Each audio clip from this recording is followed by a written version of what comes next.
What does an orgasm feel like? This podcast, we're dishing about everything orgasm, and you don't want to miss it.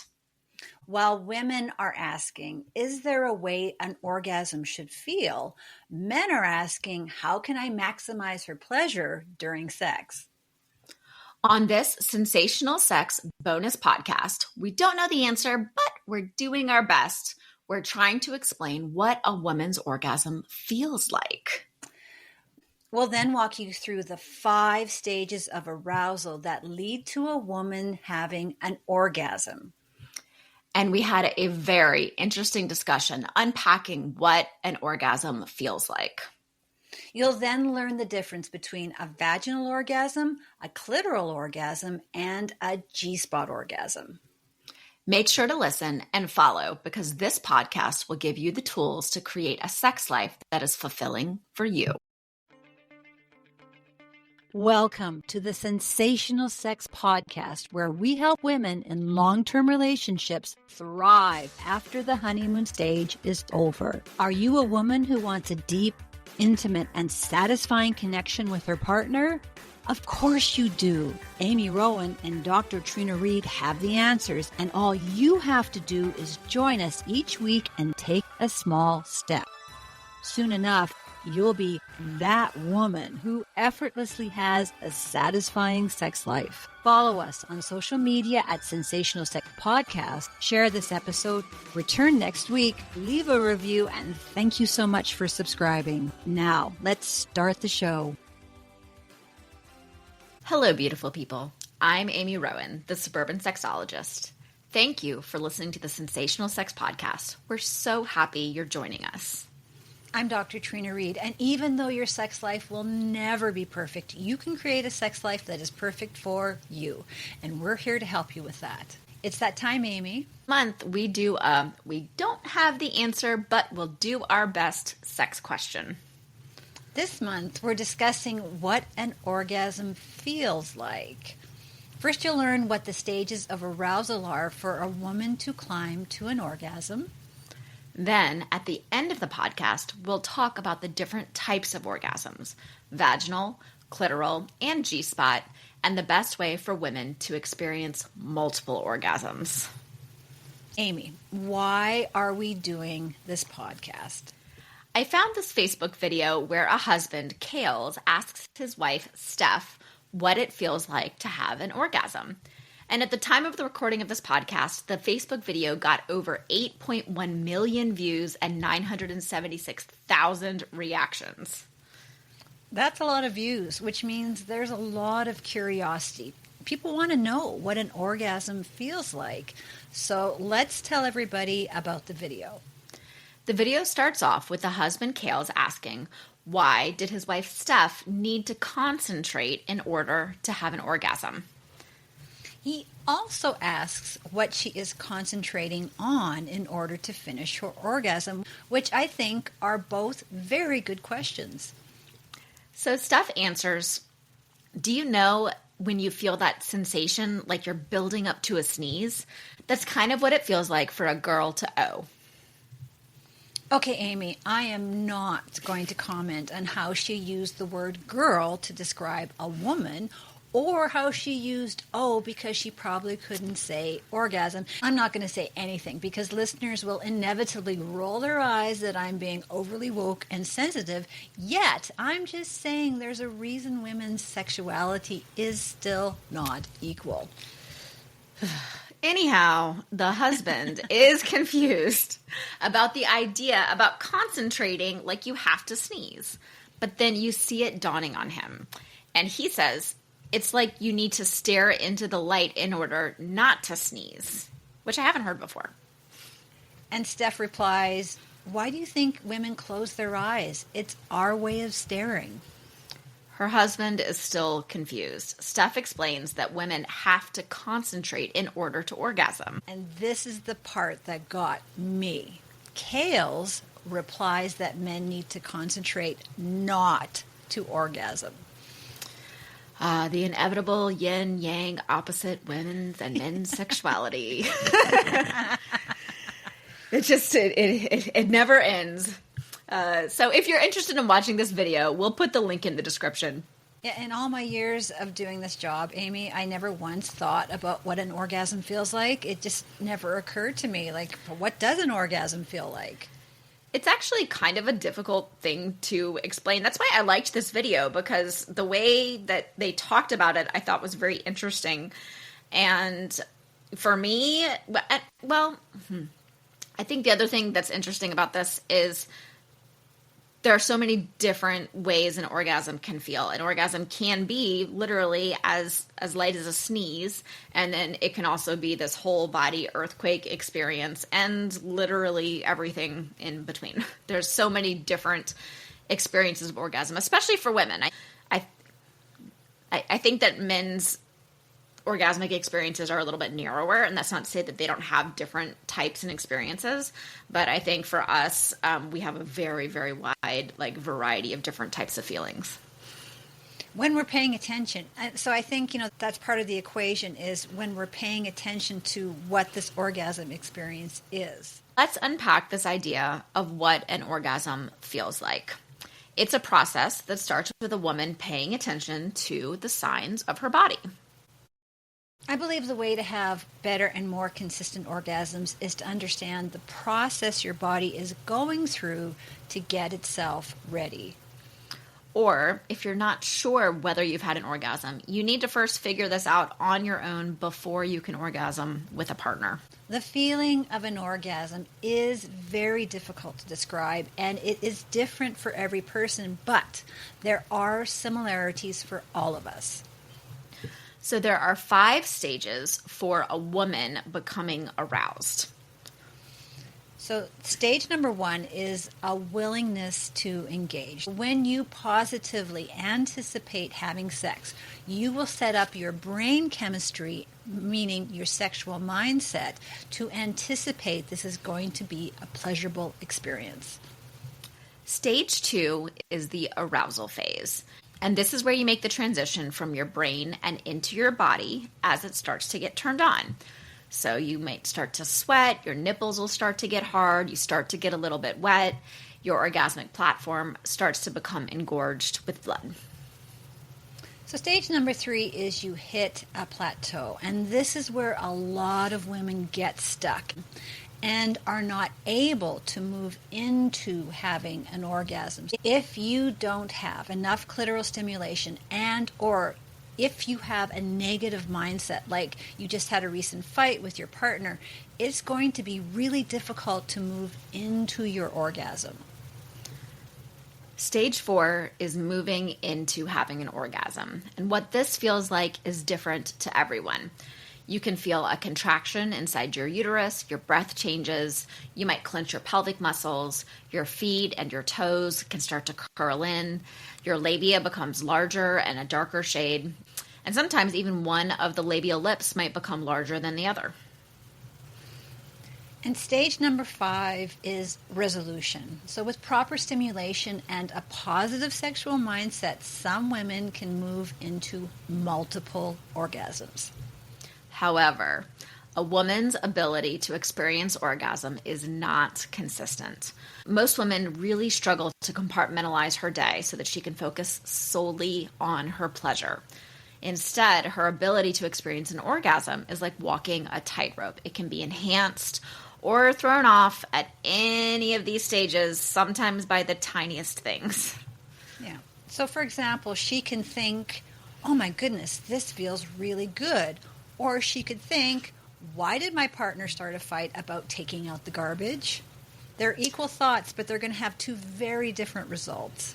Absolutely. And you might be trying to think this feels good, but then you keep getting mad about the garbage. And it's so frustrating because then then you get mad at yourself for being worried about that. And then now you're just so spiraling and you're no longer in your body. Yep, exactly. Shut off. You're done. Yep. And that's the problem. That's when we got to get back into our body, focus on pleasurable sensations. So another psychological factor is whether or not a woman is lubricated enough. And many women feel ashamed if she doesn't get lubricated. But we need to throw all of that ashamed nonsense into the trash. And also, you can buy a lubricant like the Excen's award-winning lube. Just make sure that it's comfortable for you. The other thing that I feel is very important to highlight is a lubricated vagina is not necessarily an aroused vagina.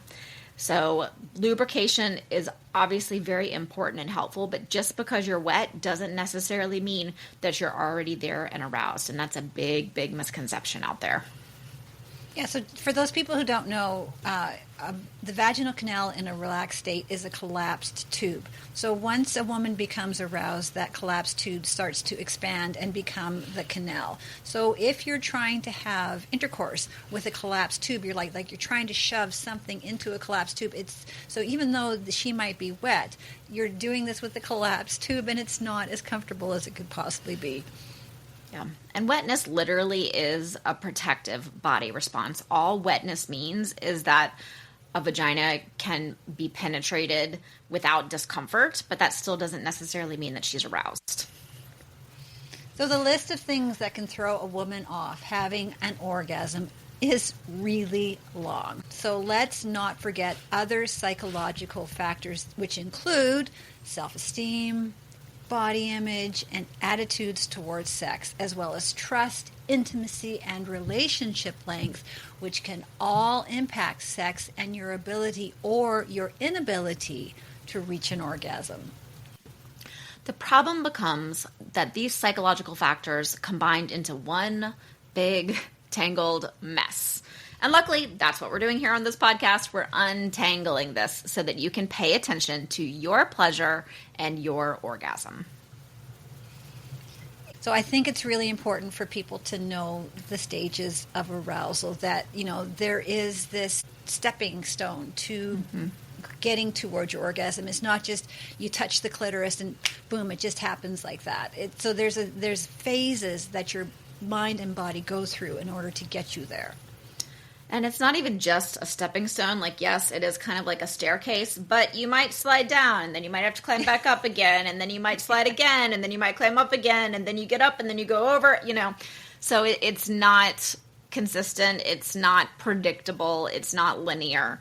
And I think that's really important for people to understand as well. The most important thing, this is something we as sexologists, always say, is if this is something you're struggling with, then it is so much easier to explore your own stages of arousal and explore experiencing an orgasm on your own without the pressure of doing this with a partner, because that will enable you to get into your body, figure out the things that work for you, figuring out what is going to get you out of the plateau and over into orgasm, and then you can bring that into your partnered experiences. Another important piece of this is to understand what your thoughts are. So I think we take our thoughts really for granted, but if you have that fight that's sitting in the back of your mind, chances are you're not going to relax into the sex, and you're probably not going to have an orgasm. It's like that little thought is going to completely derail your ability to feel pleasure, which is really unfair. But that's just the way it is. Well, and that's why these mindfulness activities and a lot of things that we've talked about are really important. And the more you practice these types of things outside of the bedroom, the easier it's going to be able to pull them in and use those tools inside the bedroom. Are you a woman over 40 who finds sex uncomfortable? Then listen up, because we have the solution for you. When Dr. Renji Chang turned 55, many of her friends, coworkers, and neighbors had the same crazy thing happen to their marriages. And no one talked about it, but everyone talked about it. After 25 years of happy marriage, the husband goes on a business trip to Asia and never comes home. Their husbands all ran away with new girlfriends. So much pain and heartbreak. Marriages and families were broken. And why did this happen? The easy answer is that men are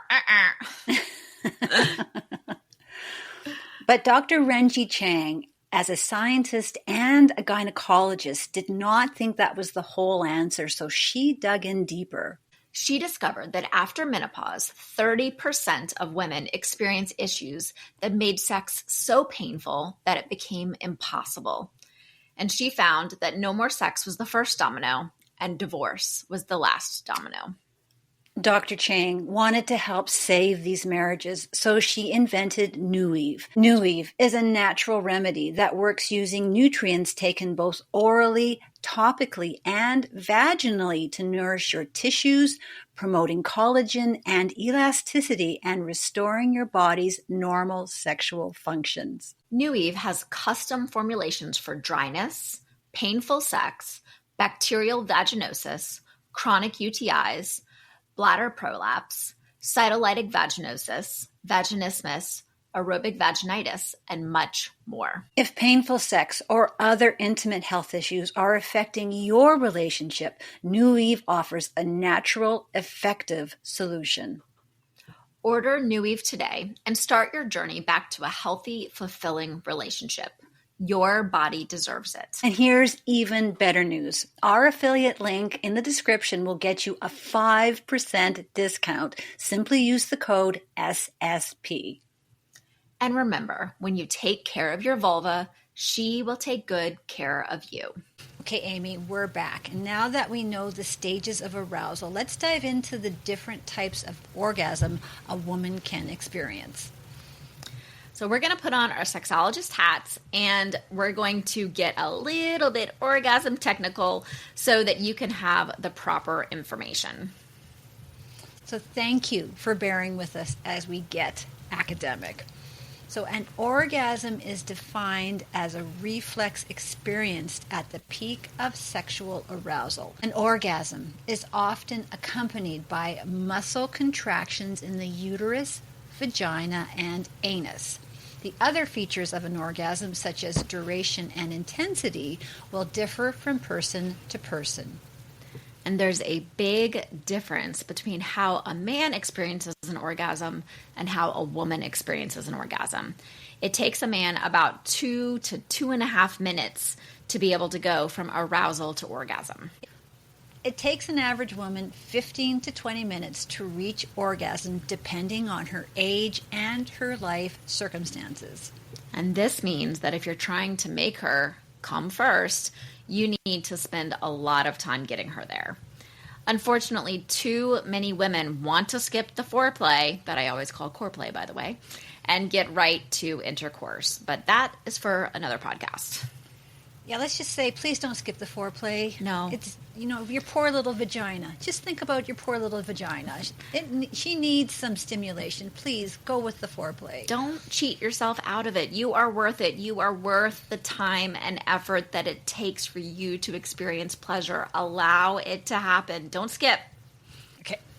Okay, that's our public service announcement. Yes. So studies show the clitoris and vagina are a network of connected nerves and muscles.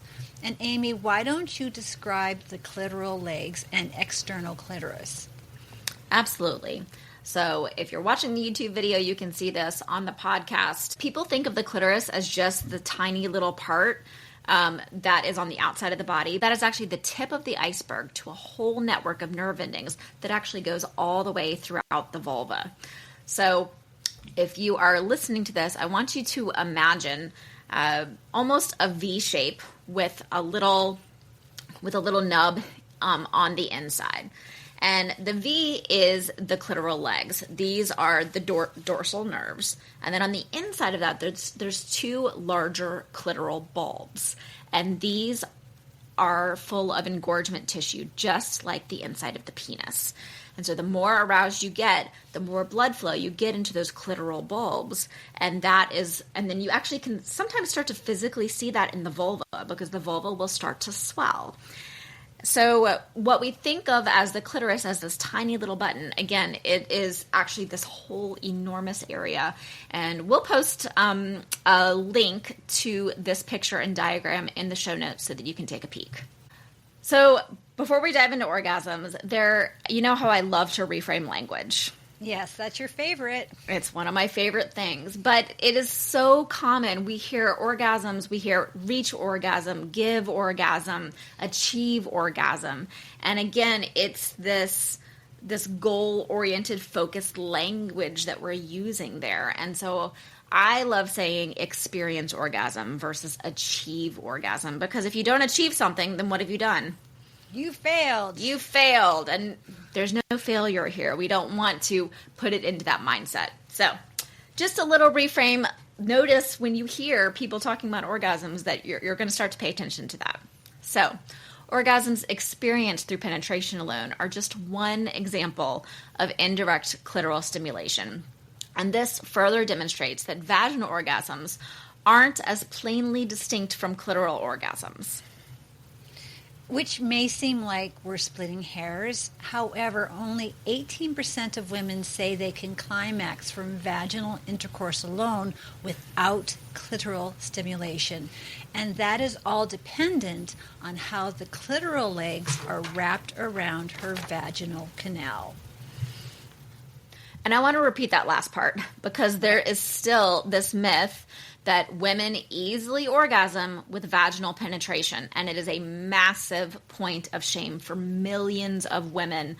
The Facebook group that I'm in, I would say at least twice a day, someone is posting on there about how can I have an orgasm during intercourse. Over 80% of women cannot orgasm from vaginal penetration alone.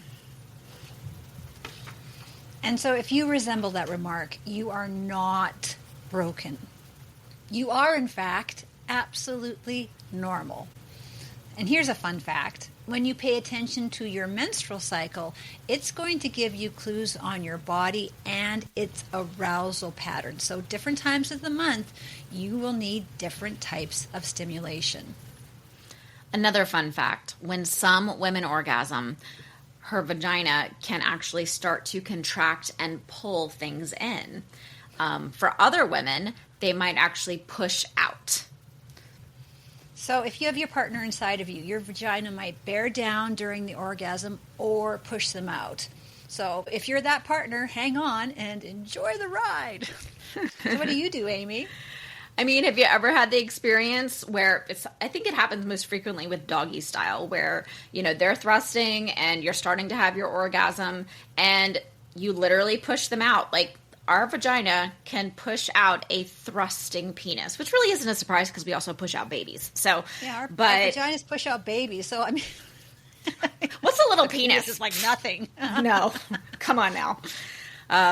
Yes, I have absolutely had the experience. My vagina does a lot of pushing out. So my husband has learned to work around that, and we found some pretty fun solutions there. I'm a pusher outer too. We both are pusher outers. And we'd love to hear what you are. Are you a pusher inner or a pusher outer? Please email us at sensationalsexpodcast@gmail.com and let us know. We want to hear. We do. In this diagram, and again, I'm going to post the picture in the show notes so you guys can take a look. But what I think is really interesting is this is the vagina. This is the vaginal canal, and it goes here. Right here is the bladder, so this is the urethra. And so you can actually see this whole, the clitoral urethra vaginal complex. So this is the whole CUV complex. And so you can see how tightly it interacts. If you think about it, as you're getting that stimulation and you're starting to push and bear down, that is also pushing against the clitoral bulbs, which is full of engorgement. And then that's also going to stimulate the clitoral leg. So I think that's why that is sort of part of what's happening and what's enhancing our pleasure during that time. That's my theory.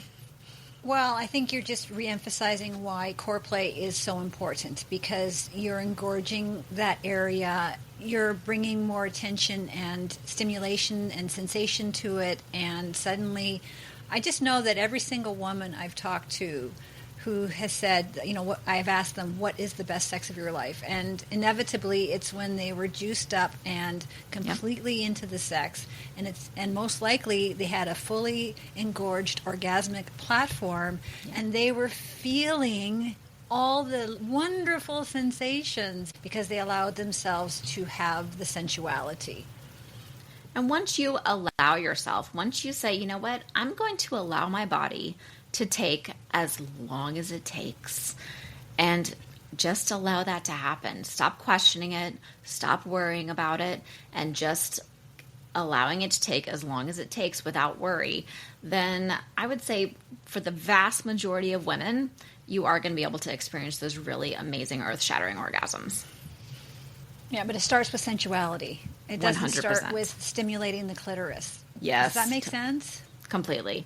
Well, in the You beginning, get it. Amy gets it. well, and when you go right for the clitoris, like it can almost be painful sometimes. Yeah, like for sure. if you're not there yet, it's not ready. As women get older and our estrogen levels decrease, we need to use lubricant. As well, our skin thickens, meaning it takes longer for our bodies to become fully aroused. The other thing that happens as we age is because the skin has thickened, a lot of postmenopausal women start to feel decreased sensation. So they don't have as much sensation as they did in their earlier years, which can be very frustrating. Yeah. And discouraging. But it's normal. It just takes longer, or you need to bring a vibrator in, or you need just increase the sensation. I think a beautiful opportunity that comes up especially in the postmenopausal time is you have to get creative. You have to change things up a little bit. You have to do things a little bit differently, and that can actually be a very beautiful, fun process. Yeah, because sensuality is where your toe-curling sex lives. And, if you can just get on board with the sensuality, suddenly you're having the best sex of your life in your twilight years. And isn't that something to look forward to? 100%. And also, you don't need to wait till your twilight years either, just by the way. It's true. That is true. You can start that sooner. I'm just saying a lot of women feel like, we're at menopause and now the door is shut and we don't have that anymore. And it's like, no, it can be the opposite of that. We are fully capable of experiencing pleasurable sex and intimacy as long as we choose to, as long as you recognize that it's going to look different than it did in your earlier years. So now that we know the makeup of arousal and orgasm, let's differentiate between 3 different types of orgasms. And there are other ones, but we're going to focus on these 3. So we're going to talk about vaginal versus clitoral versus G-spot. So first of all, I want to be clear that only about 30% of women can have a vaginal orgasm. So vaginal orgasms are deeper, whole body experiences. And there's this myth that for women to experience intense pleasure, the penis or the dildo has to go deep inside of her vagina. But that's not true. It's not about going deep. She's not really going to feel that much deep into the vaginal canal. It's about stimulating the first third of the vaginal canal, which is analogous to the penis. So if you think about the penis head, that has the majority of nerve endings. The majority of nerve endings for women are in the first third of her vaginal canal. And so that's going to be about the first 2 inches. That's where you're going to feel most of your sensation. And you might have experienced this because you feel sensation during penetration. But, if you use a tampon or a disc or a menstrual cup when you have your period, when you push it back far enough, you don't feel it anymore. And that's because we don't have nerve endings in that back area. So a woman is going to get far more pleasure from rolling the hips or a toy in that first 2 inches, that first third of the vaginal canal, while they're stimulating the clitoris. So this is why it's called screwing, folks. For women to get the maximum amount of pleasure, she needs either side to side or figure 8 formation motions. So this is popping to mind for me. Are we saying that size doesn't matter? I think for a small percentage of women, penis size does matter, but for the majority of women, it really doesn't make a difference.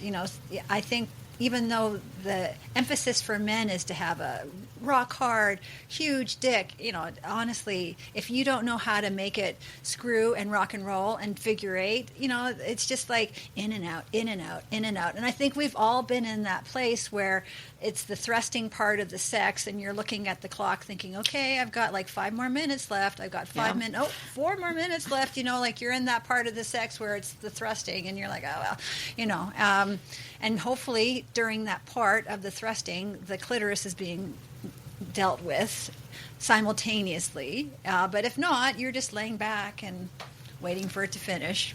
Yeah. I will say, at least my experience with vaginal orgasms, and I am in that percentage of women that experiences them, but they only happen when I'm extremely, extremely aroused. So I have to be very, very aroused. And then when I am in that state, it actually happens fairly easily. And it happens during intercourse. But if intercourse is started too soon, absolutely not. I also have vaginal orgasms. I think it's terrible that we both have vaginal orgasms because, like, it should be like 30%. Like, it should be 1/3 of us. But unfortunately, we both have vaginal. But for me, it's more like the time of the month. So you know, I haven't really figured out what that time of the month is, but I have had to have a few clitoral orgasms, and then I'm able to move into a vaginal orgasm, and they always surprise me. I'm like, oh, it's here! Hey, welcome! And it's a very different feeling. It's like it's less intense. It's just more of a body wave for me. Mm-hmm. Yeah, I think when it happens for me, it's usually when I'm incredibly aroused. It is usually during intercourse. And so then it becomes like very connective and like very emotional. And so that's really fun. And it is linked to time of the month for me too. For me, and you know, I'm premenopausal, I'm perimenopausal. So for me, it's in those few days right around ovulation. That's when my body is like peak and primed. Yeah, I'm almost at a point where I give my husband the signal that it's like, it's on, baby. It's on like Donkey Kong. And he's like, okay. But the thing is, I just want you to know, I have learned to pay attention to my body. And I think that's a big part of this, because I feel like I could easily have a vaginal orgasm and not really notice that it's there. I don't know if that makes sense to you, but it's just like, because I'm paying attention to it, I'm noticing it. Well, and I think that may be also why you and I both experience vaginal orgasms, because we are paying attention and we are focusing on the pleasurable sensations. And so we know how to get into our bodies, and, you know, all the things that we're teaching you guys are things that we're using for ourselves in our own bedroom. Does it always work? No. But does it work a lot of the time? At least for me? Yes, it absolutely does. So, and just the opposite, you know, I'm just going past perimenopause, and fingers crossed I'm in menopause. And there have been times where we go to have intercourse, and, you know, we've done everything right, and it's painful. And it's really shocking when it's painful. It's like, where did that come from? Like we use the lubricant, we're, you know, foreplay, like we're doing all the things that we're supposed to be doing. And then I get in my head, oh my gosh, what happens if it's the same the next time? But it's not. But it's different now. We can't have intercourse 3 times a day anymore, because my vaginal canal just can't handle that anymore, right? So things like, we're still having great sex, but it's changing now. And I think that's part of the dynamic with intercourse, is the penis is changing and the vaginal canal is changing, and you have to adjust to your body's aging and changing. Yeah, but acknowledging it, talking about it. So many people just they get embarrassed, so they just sweep it under the rug and they decide, we're just going to ignore this, and then they just stop having sex. But you don't have to if you don't want to. So yeah. And, you know, these things are easily managed. You know, you can go to your doctor and get some testosterone. You can, if you believe in that sort of thing. You can also go on hormones, estrogen and progesterone. These are things that are going to help your body overall, but also your vaginal canal. And one of the easiest things that you can do, even if you don't believe in hormones, is Kegels. If you just keep up your Kegels every day, you're going to have a nice, juicy vagina, regardless of your age. You know, you don't have to be 50 to start doing your Kegels. In fact, if you're 20 and you start doing your Kegels, you're set for life. Oh, yeah. The earlier you can start those, the better. 100%. Yeah. So the majority of women, over 80%, can consistently experience a clitoral orgasm. Women report that clitoral orgasms feel more intense, but they're also more localized, and sometimes they give a bit of a bursting sensation. But here's a fun fact. Chances are a woman can only be multi-orgasmic if she's had a clitoral orgasm to start? And to me, clitoral orgasms, they're kind of the warm-up, and clitoral stimulation can be the accelerator. So once the clitoris is in that aroused and very sensitive state, then you know that your vulva has started to become engorged with blood.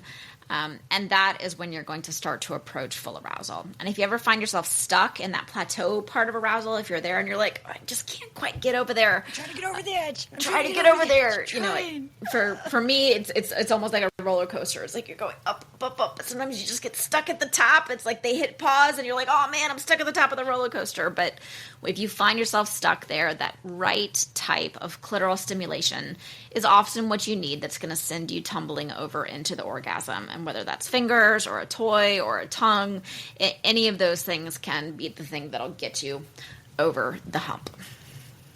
So I have a public service announcement. Men, do not treat the clitoris like it's a remote control. So men tend to want immediate stimulation on their penis and assume that women want the same. We don't. Please take your time and warm up our clitoris. So moving around the different areas, exploring gently the left side, the right side, then moving off of the clitoris and moving into different areas of the vulva and then going back and forth. There's so many different areas to explore there. And ask her, does this feel good? Are you enjoying this? Or even better, really pay attention to the cues that she's giving you, because if it's feeling good for her, her breath is probably going to be increasing. She may be making some different noises, and that can tell you that you are on the right track. Yeah, good advice. Good advice, Amy. So what does a clitoral orgasm feel like for you, Trina? It's pretty intense, and I feel like it's like this shot of intensity. It's very different than a vaginal orgasm. It's just like I can feel my entire body tensing up, and I just remember when I was watching this Betty Dodson video, and she was like, when you orgasm, you shouldn't be tensing up. You should be trying to relax. And like that's gotten into my head too, is like, okay, I'm trying not to tense up as my feet are doing like the toe clench and my feet are cramping, and that stuff. But it's like a wow, like it's so intense, and my whole body is just like pushing out, and then and then it's done. And I'm really sensitive after. Like my body's just like the skin and everything is just very sensitive. How about you, Amy? I like that you talked about tension and release of tension, because the increase of tension is what is helping to build you up. And then, if you're having trouble getting over, the conscious release of tension is sometimes what can get you over. For me, clitoral orgasms are... I kind of like to say it's almost like, I like the bursting description. And then it's almost like floating and butterflies. Sometimes it can be a little tickly. Sometimes it can be very, very intense. But for me, I can find that sometimes they can be a little bit fickle. Like you're almost there, you're almost there, you're almost there. And then maybe it gets too intense, or maybe they change rhythm or change positions, like right as you were getting super close, and you're like, the worst. That's the worst, where you're like 99% there, and they're like, whoop, and then you're like, no. You're like, no, stay, keep doing what you're doing. Yeah. Oh my gosh. But I've definitely experienced, for clitoral orgasms it's the good warm up. It's getting all of the blood there. It's creating all of that engorgement. For me, it's a really good warm up into more of the full body experiences that sometimes I experience, which are really fun. Or it's the accelerator if you're getting close, or you just want to get even higher. So, the G-spot orgasm. A G-spot orgasm is an orgasm that occurs when the clitoris, urethra, and the anterior vaginal wall are all stimulated together. So some women describe G-spot orgasms as being more intense and deeper than other types of orgasms. And other women say G-spot orgasms are less intense than clitoral orgasms. For some reason, the G-spot is a controversial topic in medical literature. There is a disagreement among experts about whether or not it actually exists. And this is because a post-mortem study published in the Journal of Sexual Medicine found no physical evidence of a G-spot. But in my opinion, they wouldn't be able to find it in a cadaver because it only becomes visible and stimulatable when a woman is aroused. So I don't really think that proves anything, and I suspect the scientists that think it doesn't exist just hasn't found it yet. That's me. Maybe they're still looking. But Yeah. I don't think it's a spot. So I think that's a misnomer. Yep. I believe it's the positioning of where the clitoral legs are in relation to the vaginal canal. If you think of the clitoris as a doorbell, the G-spot is like the back of the doorbell. And if you are looking at the diagram that we have linked in the show notes, it's actually stimulating this area right here at the back. And it's the connecting area of the clitoral legs and the top of the clitoris. And it's also where the clitoral bulbs are. So it's tapping on that back area. And it would make a lot of sense why it's so powerful, because it's stimulating everything all at once. But because there is so much hype about having a G-spot orgasm, there's even a procedure called G-spot amplification, and that involves injecting collagen under the mucosa in the area where the G-spot is thought to be. However, the American College of Obstetricians and Gynecologists warn that this procedure is not safe or effective, and it is not approved by the FDA or the American Medical Association. So let us know in the comments if you would like for us to do an entire podcast on the G-spot, because it is definitely worth an entire podcast. So for me as a sexologist, I really hate the question, how do I have a G-spot orgasm?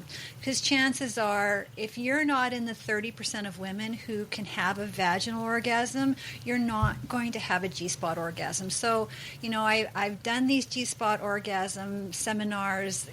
I know the routine. And I also know that when the partners go back home and start looking for the G-spot and they're doing the right motions and they're doing all the things they're supposed to do, you're not going to find the G-spot. And I think it's very discouraging for women to feel like she can't do it. And not only is it probably not possible for you to have a G-spot orgasm, there are many women who do have G-spot orgasms who don't want to have G-spot orgasms, who feel uncomfortable with it. And there are another segment of women who can have a G-spot orgasm and their partners just want them to be like a trained SEAL and just do it on command, and then they get resentful of this experience. So it seems like the pinnacle to every sexual experience is having this G-spot orgasm, and yet it is unattainable, and I think it sets a lot of women up for sexual failure. I can absolutely see that, and I think in all my years as an intimacy toy consultant, that was one of the biggest things that I taught about, and it was always sort of the highlight of my presentation. What I've always said is every woman has a G-spot. However, you may or may not be able to find it.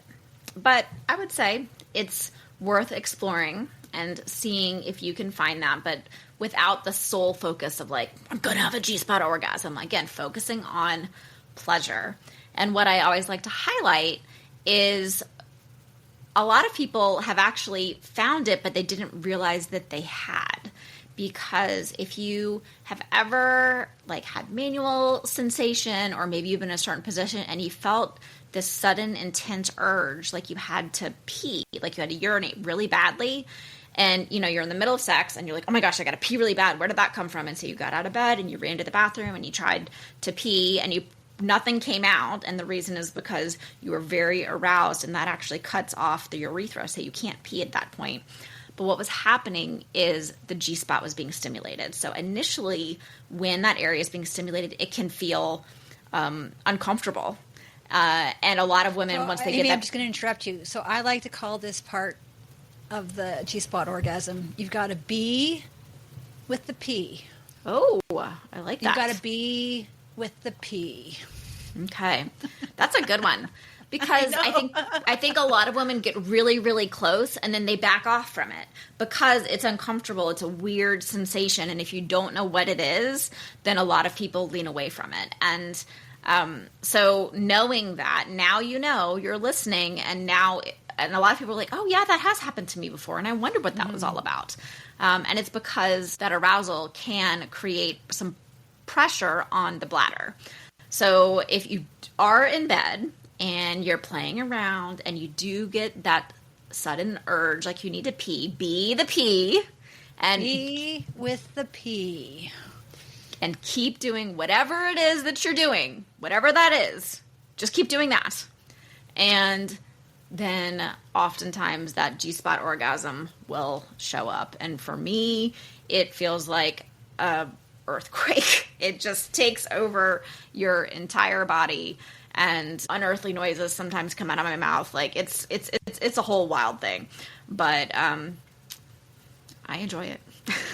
I agree with you, Amy, that you might not be able to have a G-spot orgasm, but looking and just leaning back into your pleasure and feeling these things can be just as fun and exciting as having a G-spot orgasm. Yeah, absolutely. So one thing is for sure, all orgasms feel awesome. They're a stress reliever, and they're so good for our bodies. So here is what we've learned today. Women need to concentrate on having an orgasm, while men need to concentrate on not having an orgasm. So there are 5 stages to a woman's orgasms, and the smallest of things can enhance or detract from her orgasming. And then we then showed you a woman's clitoral legs, and we broke down how an orgasm happens. We then discussed the difference between a vaginal, clitoral, and G-spot orgasm.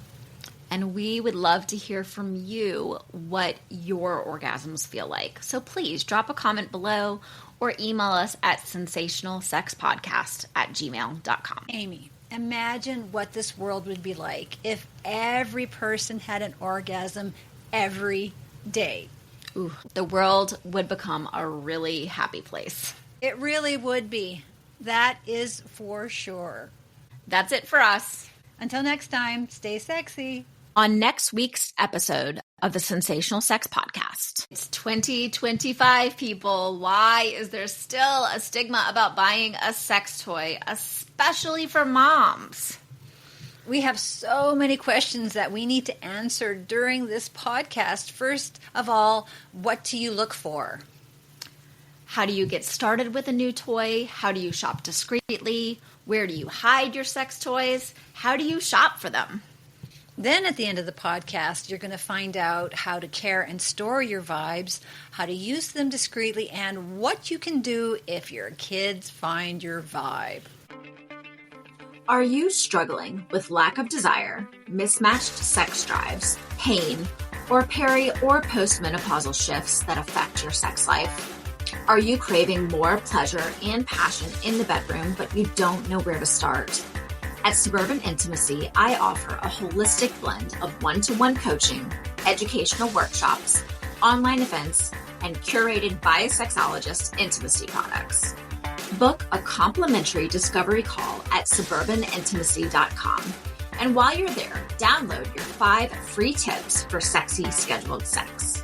Want to spice things up? Save 15% off your first order at suburbanintimacyshop.com with the code podcast15. Is good sex on your mind but not in your bedroom?